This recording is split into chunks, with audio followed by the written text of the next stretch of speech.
Ziri knocked at the wooden door, trying as always to combine politeness with urgency. There was no immediate answer. She took in more of the wide street. Wooden buildings always made her nervous. How did these people sleep, knowing that a misplaced tongue of fire could see them all burnt to death in their beds? The man who opened the door took in Ziri's uniform and immediately started to close it again. "Excuse me, citizen," said the highborn investigator, speaking quickly. "I am not a grey pilgrim, nor am I selling anything. I'd just like to ask you some questions. It's quite important." The Navarre householder looked sceptical. Ziri smiled apologetically. "I understand that you saw something a little out of the ordinary the other day." The Navarre continued to look sceptical. Ziri sighed inwardly. "I mean the Varushkan travellers. Kiva's story of the fire told us you mentioned it when you visited their way-house on Friday." "Us?" The Navarre frowned. "There's only one of you." Ziri leant slightly to the side so that the householder could see Rowley leaning against the ox-cart. His league companion was deep in conversation with two other Navarre. "We're with the Silent Bell," explained Ziri. "We're looking into the heirs of Terunael." Whether it was the organization or the mention of the heirs, Ziri didn't know, but the Navarre immediately became more animated. "Traitors, the lot of them," he said, his lip curling in disgust. "If I can help in any way—" "About the Varushkans," prompted Ziri gently. "Yes, I saw them. I thought it was odd at the time. I've travelled with Varushkans before when I was younger. They don't like to move cross-country at all. Yet here they were, a dozen or more, walking single file through the trees, singing." "What were they singing?" This was news. Ziri tried to keep the eagerness from her voice. "I wasn't close enough to make out the words, you understand, and I was already late. Something about trees and swimming arms. That was not good." Ziri asked a few more follow-up questions, then rejoined Rowley by the wagon. The Temeshwari was looking pleased with himself. "2 more confirmed sightings," he said without preamble. Navarre with odd markings asking leading questions about patrols and watch rosters. Not local, not from any familiar striding, which isn't cause from alarm by itself, obviously, but we're pretty sure they're both briars. The descriptions match the ones we got in Treji. They're up to something. "I think it might be worse than that," said Ziri to move. "Remember how the Green Mother said—" "I don't like that name," interrupted Ziri quickly. "I've told you before. Call it what it is, Yornagra.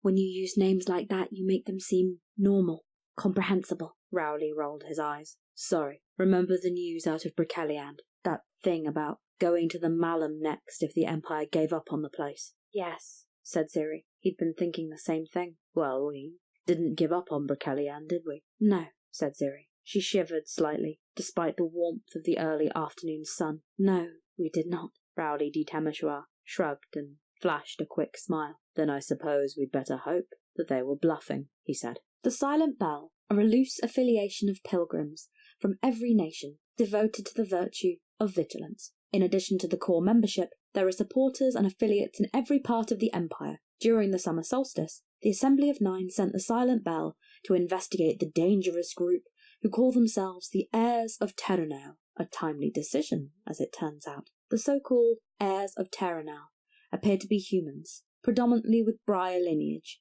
who wish to spread the influence of the Valorn for some reason. There is some evidence that this group is just the latest iteration of a conspiracy that has been active in the Empire, especially among the Navarre, for years. Groups such as the Whispering Drays, a gathering of Briars who sought some mad communion with the Valorn, may have been influenced by the heirs of Terunael. There is some evidence that survivors of these groups and others like them have come together in loose alliance with the heirs to put their various unhinged schemes into operation. They are best known for their involvement in the recent chaos in Liathavan and Briceliand, working in collusion with the children of Yornagra to spread the Valorns through the territories. With their defeat in Briceliand, the assumption is that they will be forced to regroup and provide a degree of respite to the Empire, an assumption that could have been dangerously premature. Fortunately, the vigilance of the Assembly of Nine has been rewarded. Far from falling back, the heirs of Terunael appear to be doubling down on their insane schemes. They have already gathered in force in Terunael and Hassinia, perhaps explaining why they were relatively absent in the recent fight in Briceliand. There are even reports of what appears to be activity by the heirs in Leathaven, and perhaps even further afield. According to the Silent Bell, the heirs have largely abandoned Bricelian, focusing their attention elsewhere. They also appear to have changed their tactics somewhat. Rather than attempting to spread the Valorn, they are focusing their efforts on the multitude. The Empire would have been taken entirely by surprise. As it is, there is some chance to prepare for the imminent attacks. One piece of good news is that while the Green Mother may be allied to the heirs of Terunael, her ability to support their efforts directly is heavily constrained by the Conclave, who have declared her to be an enemy of the Empire. Unfortunately, this does nothing to prevent her providing the heirs of Terunael with boons and gifts they may use to pursue their goals. Nor does it stop these idolatrous fools who worship the Mother of Briars. Fighting the heirs. Characters can assign military units to defend the Navarre against the Valorn spawn and heirs of Terunael. Military units assigned to these actions will suffer temporary damage from fighting the Valorn spawn. Ritual magic. There are 3 specific rituals that might be relevant to those looking to protect against the Valorn spawn. The first is Rivers of Life. The Rivers Run Red curse has been raised successfully in both Hercynia and Leathaven, and will double casualties suffered if Imperial armies are employed in these territories. As always, the curse could be removed by the use of Rivers of Life, which will be significantly easier in Hercynia than in Leathaven. It would also be possible to end the autumn equinox with Rivers of Life in effect on any one of the 3 threatened territories. If that were the case, then casualties suffered by Imperial armies in the territory would be halved as normal. The second are the rituals that create magical citadels in mountains, forests, or marshes. Again, it will be difficult to employ these rituals in Leathaven, but both Terunael and Hercynia have regions where one of these ritual enchantments might be placed. Each such fortification will provide 2,000 effective strength to the appropriate protection action. Finally, the ritual Wither the Seed has been extensively discussed in reference to Hercynia and Terunael. The Vates in these territories are extremely concerned that the ritual curse may be employed to try and slow the Valorn. It is their opinion that the ritual would not take effect quickly enough to have any impact on the immediate threat of the Valorn spawn. Worse, it would cripple the 2 populated territories in a way that would have terrible consequences for the people living there and the nation as a whole. During the coming season, there will be 3 additional options available to military units through the Independent Action drop-down menu: Protect Hercynia, Protect Terunael, and Protect Leathaven. The rewards, if any, for undertaking one of these actions are detailed in each individual opportunity below, along with the potential outcome, which, in each case, depends on the total strength assigned to each action. The Quartermaster General could of course choose to supplement these rewards by adding the guerdon to any or all of these actions. Any military unit assigned to one of these actions risks suffering serious casualties. All military units assigned to the campaign will suffer a reduction to their effective fighting strength for the next 6 months, representing soldiers lost or crippled in the fight against the savage Valorn spawn. This penalty will be applied to the character rather than the resource. Paying to change personal resource to a different resource will not clear this penalty. In the event that a character uses a ritual, such as Conclave of Trees and Shadow, to turn a different personal resource into a military unit, the penalty will still apply and will persist when the resource turns back. The essence of the resource has been depleted by the damage caused from fighting in the Valorn miasma. Imperial armies. It is also possible for Imperial armies to commit to fighting the Valorn in any or all of these territories. To do so, the general of the army would need to move to the territory and issue a defensive order. The army would then contribute its strength to the effort to defeat the Valorn spawn, along with the strength of any military unit supporting them. Any army in the territory will be unable to resupply and will in fact take casualties as if it were fighting an enemy force. The nature of the order given will determine how effective they are at turning back the Valorn spawn. Solid defense. The army contributes its full strength and will have the number of casualties reduced by a fifth. Heroic stand. The army has the strength it contributes increased by 3/10 but casualties suffered are increased by a fifth. Desperate reinforcement. The strength contributed by the army is decreased by a fifth. Final stand. The army contributes its full strength. For every 1,000 points, or part thereof, short of a complete success the opportunity is, the army takes an additional 100 casualties, and generates an additional 1,000 strength. None shall pass. The army contributes its full strength. The order has its usual effect on casualties. Tend the fallen. The strength the army contributes is reduced by a fifth, but all casualties suffered by this army are reduced by a fifth, and all casualties suffered by allied armies in the same territory who are taking defensive orders are reduced by a tenth. Guard the gates.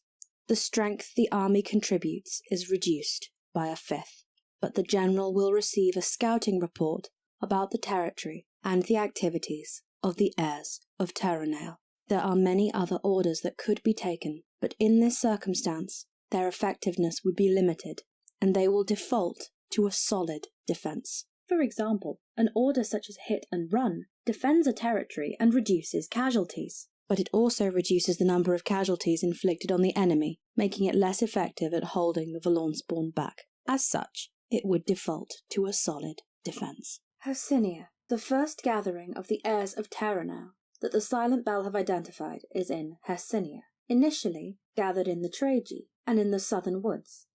They have also sent expeditions deep into the heart of the Valorn, into Deer's Folly. It has been some years since the Valorn of Hercynia has been active, but its infrequent excursions have been of unmatched viciousness. Right now, the Silent Bell can confirm as many as 60 heirs of Terunael moving around the borders of Deer's Folly, with no way to tell how many more may be in the depths of the region. The heirs have already begun rousing the Ettercaps and Valornspawn that dwell in the dark heart of Hercynia.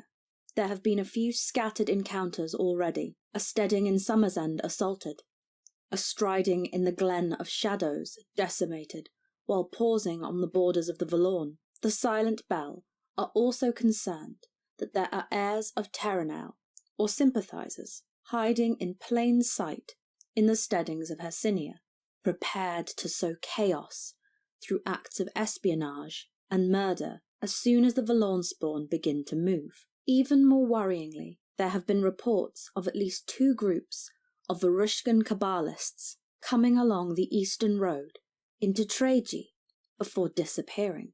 The Silent Bell's resources are stretched, but it does appear at least one of these groups belonged to the ominously titled Cabal of the Green Mother from northern Volodmarts. Shortly before the autumn equinox, the waters of Hercynia begin to show signs that they have been infested with malign spring magic.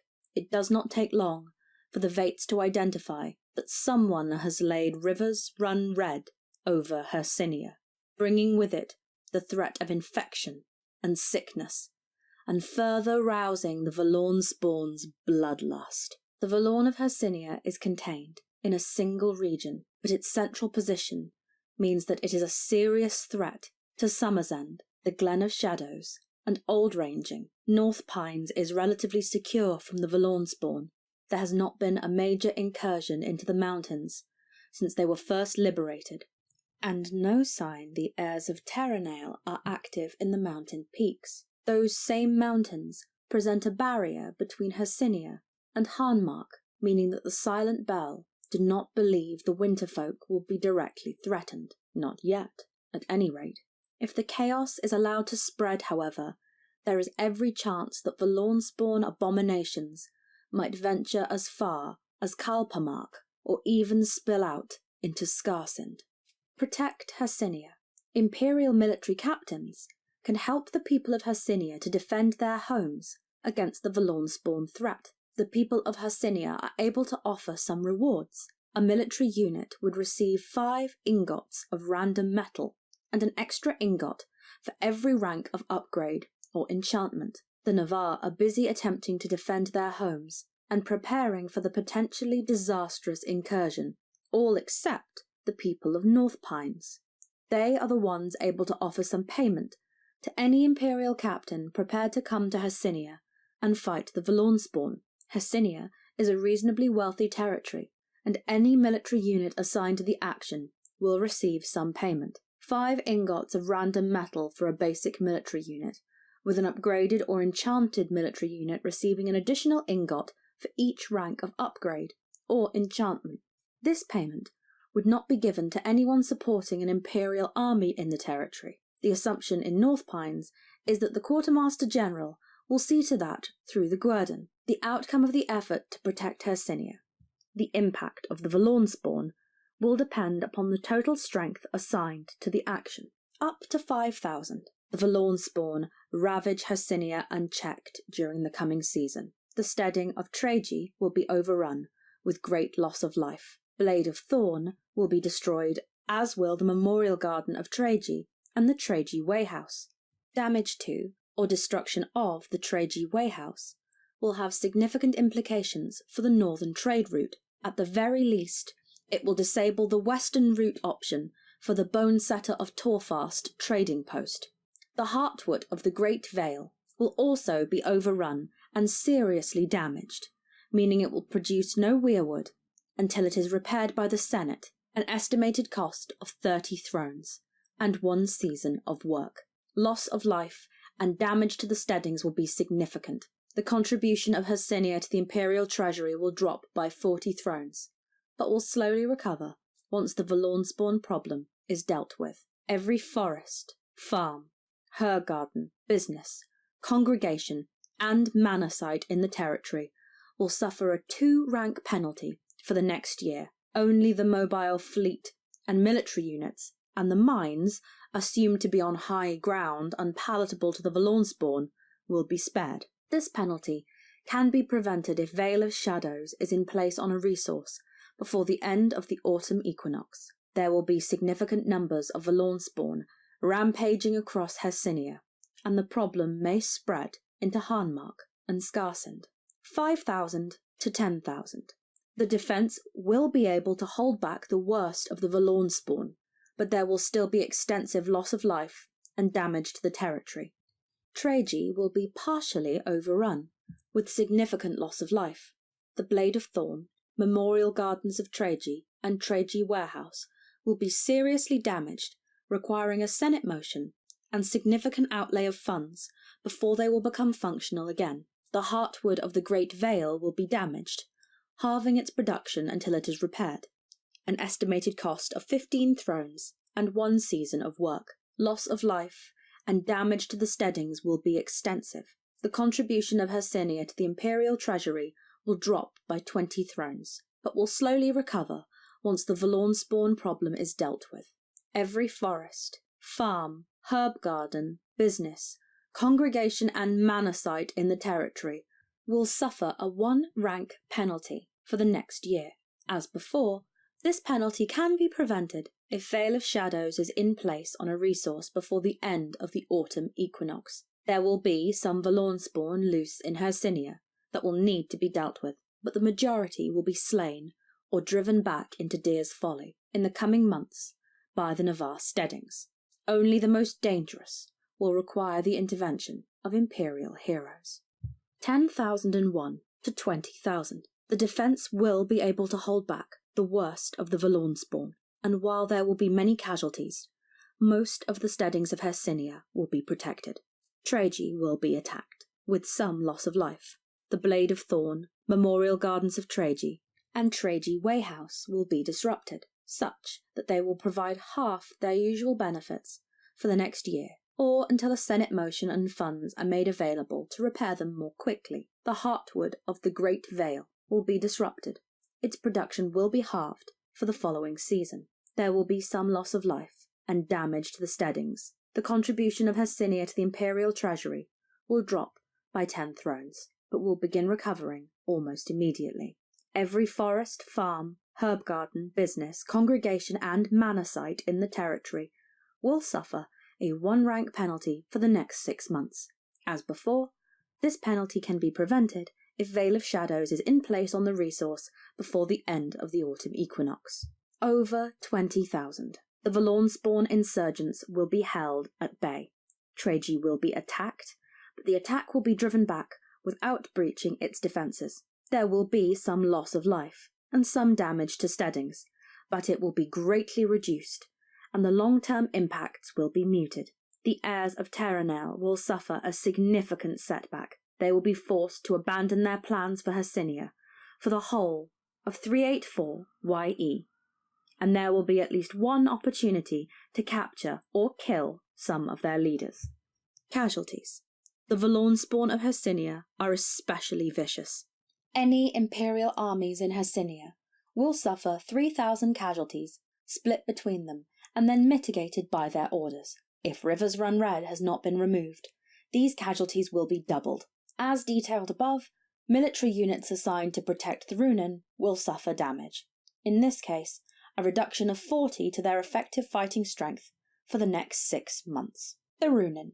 If the heirs of Terunael were only active in Hercynia, it would be bad enough, but the Silent Bell report that they are also gathering in Terunael. There are fewer heirs here, as far as the Silent Bell can ascertain, perhaps no more than 50, but the Valorn of Terunael is considerably larger.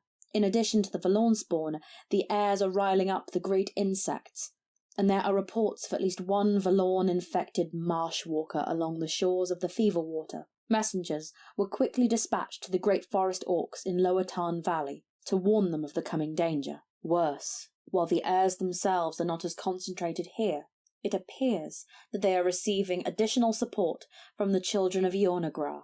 An Urizen cover of Briar magicians and sentinels from Perigro have come down out of the mountains and launched a precipitous attack against Peak Edge Stead.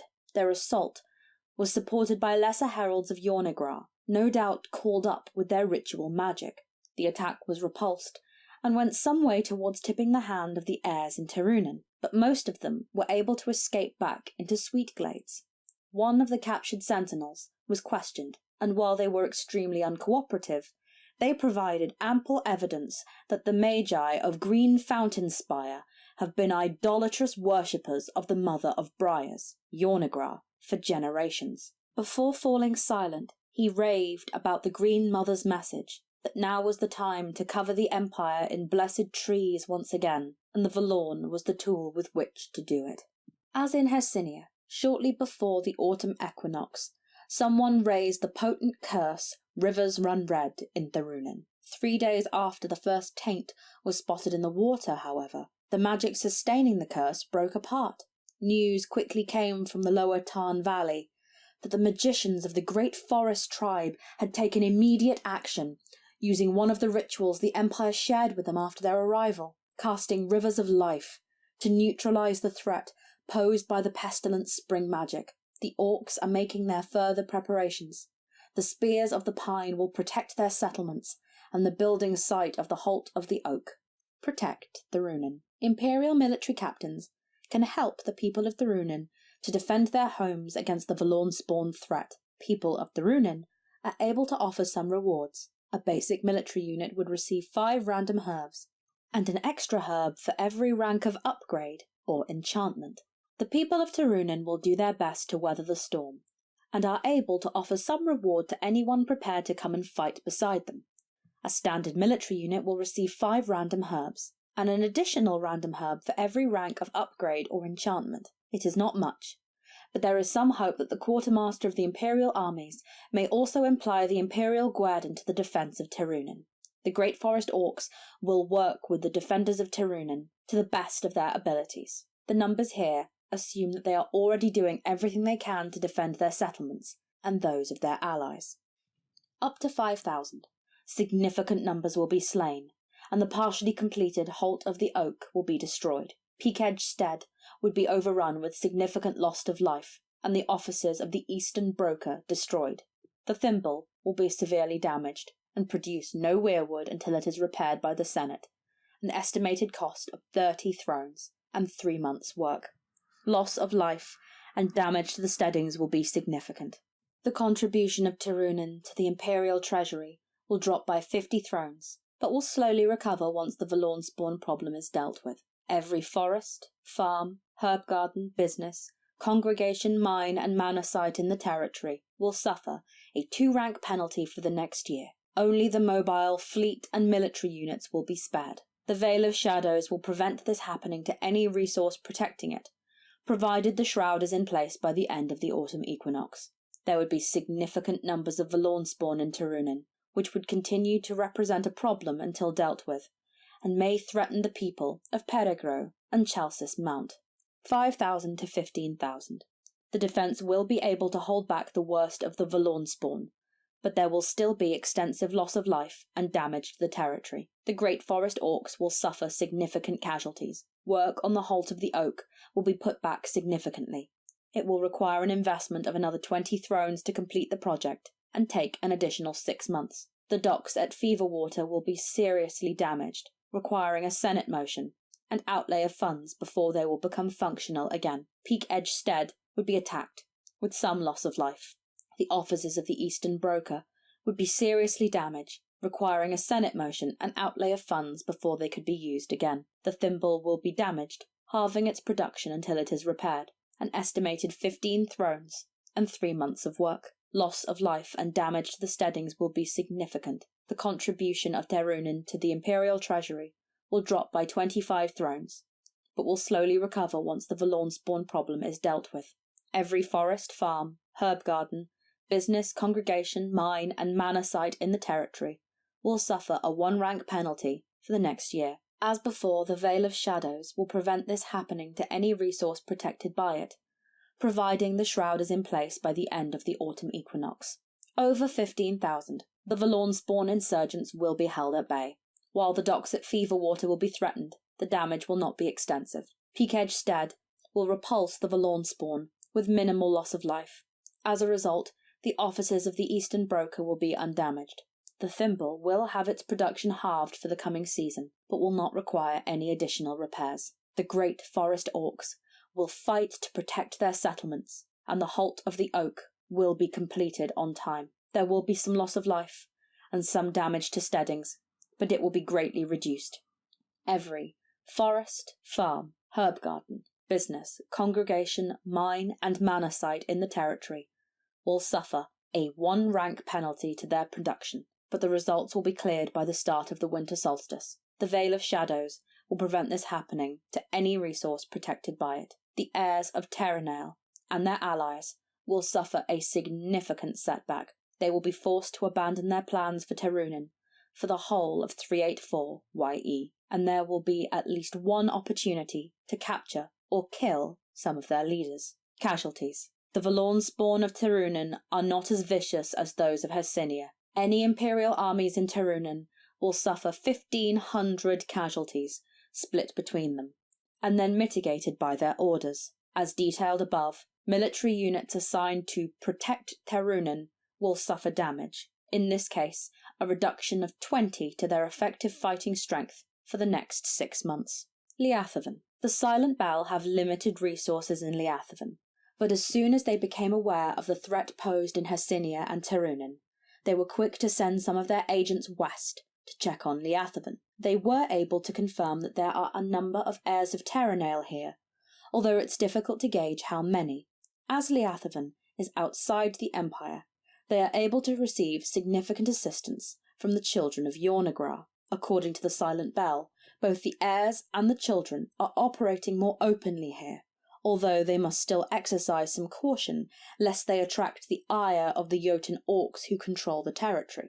Liathaven labours under the effect of the powerful winter curse laid by the Navarre themselves, but while Wither the Seed makes the Valorn and its spawn sluggish, it does not prevent the heirs and their allies from rousing the creatures. Worse, in a pattern that is now becoming predictable as the autumn equinox approaches, there are signs that the heirs have raised rivers run red in Liathaven as well. With nobody there to remove the ritual, and with the territory unreachable from the Imperial Regio, it is likely that its full effects will be felt once the Valorn spawn begin to move. There are very few Imperial citizens left in Liathaven, which is perhaps a small mercy. Those that remain will do their best to fight the Valorn spawn, but they are outclassed and outnumbered, and must be careful not to attract the attention of the Jotun. For their part, the orcs appear largely unaware of the threat gathering under the eaves of Liath's heart. Fortunately for the Empire, it seems that while the heirs of Terunael may be able to rouse the Valorn spawn, the sluggishness caused by Wither the Seed means that even if the territory is left entirely to its own devices, they are unlikely to spread beyond the borders of the forests, meaning that Karaman, Mournwald, Bregersland, and Hordaland are probably safe, at least for the moment. Protect Liathaven. Imperial military captains can help the remaining citizens of Liathaven to defend their homes against the Valorn spawn threat. There are no additional rewards for characters assigning their military unit to Liathaven. During the coming season, there will be an additional scouting option accessible through the Independent Action drop-down menu. Defend Liathaven. The few remaining Navarre are busy attempting to defend their homes and preparing for the potentially disastrous incursion. They are in no position to offer payment to those who might come to their aid. The Quartermaster General could choose to supplement by adding the Guerdon to the action. The outcome of the defence will be determined by the total military strength allocated to it. Any military unit that supports the spy network in Liathaven is also assumed to be contributing force towards this opportunity. Up to 5,000. There is insufficient defence to prevent the Valorn spawn ravaging Liathaven in the coming season. The bulk of the casualties are likely to be among the Jotun orcs, but those few Navarre left in the territory will also suffer. A further 10 thrones each season will be diverted from the Imperial Treasury to support those Imperial citizens still in Liathaven. The Valorn spawn would overrun the territory and continue to represent a significant threat until they are dealt with. Every forest, farm, herb garden, business, congregation, mine and manor site in the territory will suffer a 1-rank penalty for the next year. The Veil of Shadows will prevent this happening to any resource protected by it at the end of the autumn equinox. 5,000 to 10,000. The defence will be able to hold back the worst of the Valorn spawn from the few remaining Navarre steadings, but there would still be some loss of life. Again, the bulk of the losses would be suffered by the Jotun. A further 5 thrones each season would be diverted from the Imperial Treasury to support the few Imperial citizens still in Liathaven. Every forest, farm, herb garden, business, congregation, mine and manor site in the territory will suffer a 1-rank penalty for the next 6 months. The Veil of Shadows will prevent this happening to any resource protected as above. Over 10,000. The defence will be able to hold the Valorn spawn at bay, protecting Navarre steadings. The Jotun would suffer significantly fewer casualties, but would still be taken by surprise. The heirs of Terunael and children of Yornagra's plans to rile the Valorn spawn would fail, and an opportunity would exist to attempt to capture or kill some of their leaders. Casualties. The Valorn spawn of Liathaven are dangerous, but have recently suffered significant losses. The Wither the Seed curse makes them sluggish and slow to react. The presence of Rivers Run Red, however, means that any casualties will be doubled. Even if it is removed, then armies in Liathaven will suffer 1,000 casualties, split between them, and then mitigated by their orders. Due to the recent developments in Bregersland, it is challenging for an Imperial army to enter Liathaven on a defensive order. The regions that the Empire can easily reach are all held by the Jotun, and so would require an attacking order to enter, meaning the army will contribute nothing to the Protect Liathaven action. As detailed above, military units assigned to protect Liathaven will suffer damage, in this case a reduction of 20 to their effective fighting strength for the next 6 months. The Jotun in Liathaven. Most of Liathaven is still under control of the Jotun. It is not clear if they have any armies there at the moment, but they certainly have some presence. The Silent Bell believe that they are entirely unaware of the threat of the heirs of Terunael. It may be possible to get a message to the Jotun and alert them to the threat. One obvious way to do this would be to use the Call Winged Messenger ritual, provided the caster has sufficient information to ensure such a message reaches its destination, of course. There may be other ways, but ideally such a message would be communicated to the Jotun with some influence. It would be no use sending a random orc warrior as a messenger. Given their commitment to their thralls, it is likely that with some warning, the Jotun might mobilise their own troops in defence of the territory. On the other hand, if the Valorn spawn butcher large numbers of their thralls and warriors in a surprise attack, they might pull out of Liathavan completely, potentially making it easier for the Empire to conquer the regions they currently control. Technically, of course, offering aid to the Jotun could be considered treason, aiding barbarians, Eternals, or foreign powers to act against the interests of the Empire, so it might be advisable to speak to Chief Magistrate Karkovich before doing so. Skuld.